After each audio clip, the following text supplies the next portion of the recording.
So we don't really know how to do this squared yet, but we do know that a square just means multiply by itself twice. So 2x squared minus the square root of x times 2x squared minus the square root of x.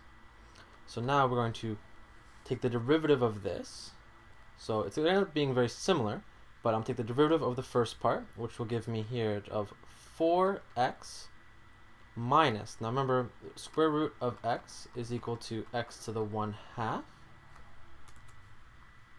So 1/2 will come down, and I'm left with x to the negative 1/2.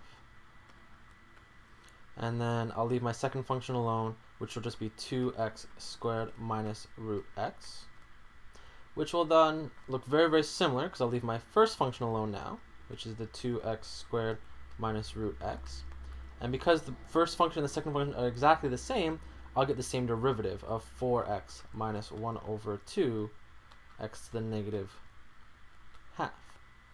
So now we just have to multiply this out. We have 8x cubed, and I'm going to get here, so this is the 1/2, this is the 1, so I'll end up with minus 4x to the 3 over 2, because 1 plus a half is 3 over 2.